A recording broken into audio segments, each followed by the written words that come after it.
sachant plus résister à sa curiosité, emporta le plat dans sa chambrette et referma soigneusement la porte derrière lui. Il souleva le couvercle et vit un serpent blanc au fond du plat. Cela sentait bon, et il eut envie d'y goûter.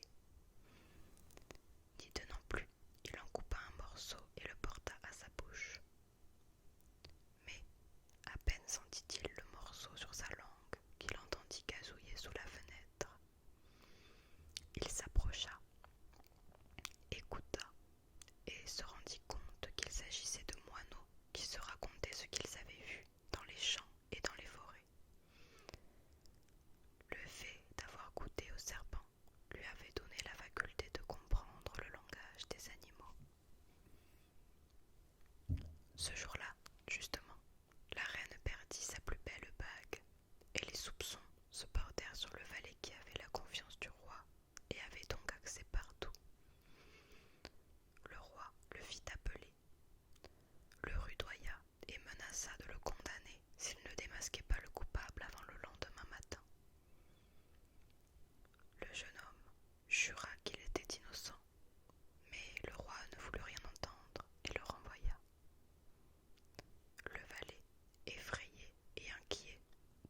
nous allons mourir de faim.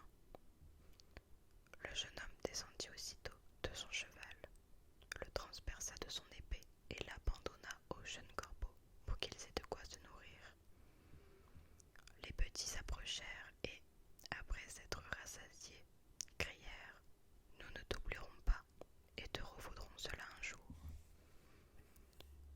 Le valet fut désormais obligé de continuer sa route à pied. Il marcha, et après une longue marche, il arriva dans une grande ville dont les rues étaient très peuplées et très animées.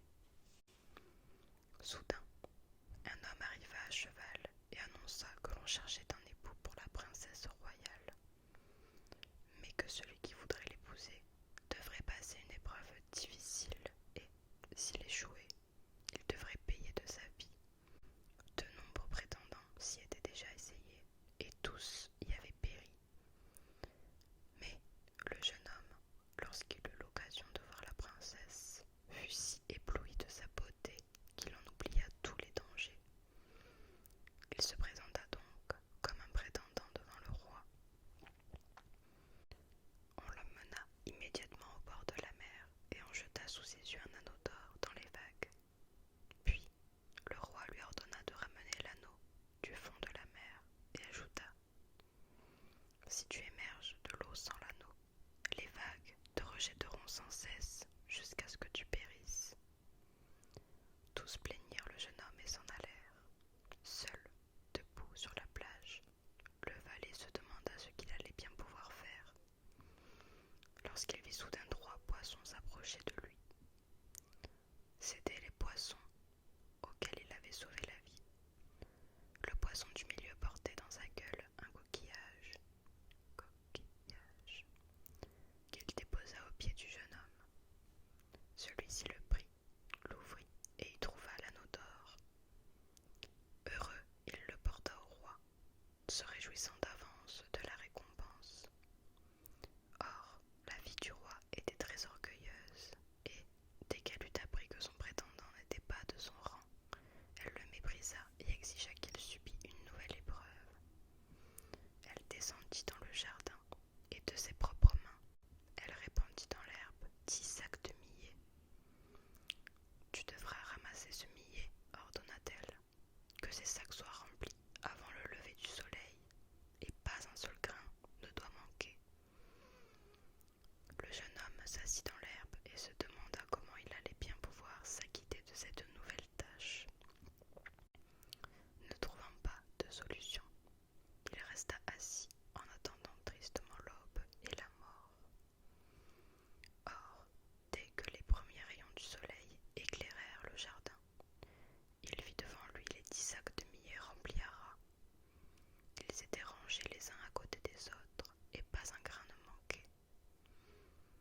Le roi des fourmis était venu la nuit avec des milliers de ses serviteurs, et les fourmis reconnaissantes avaient rassemblé tout le millet avec infiniment de soin et en avaient rempli les sacs.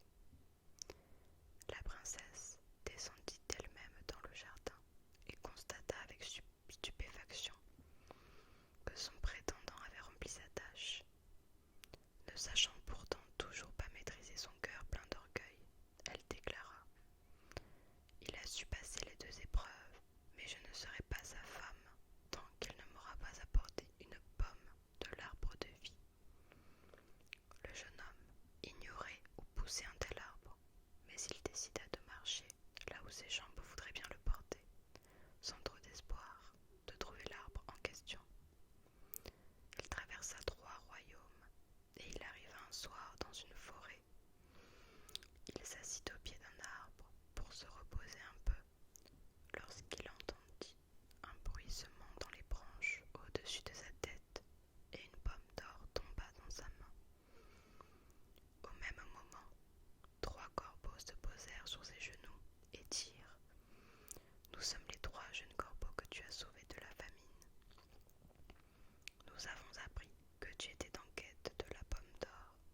jusqu'à un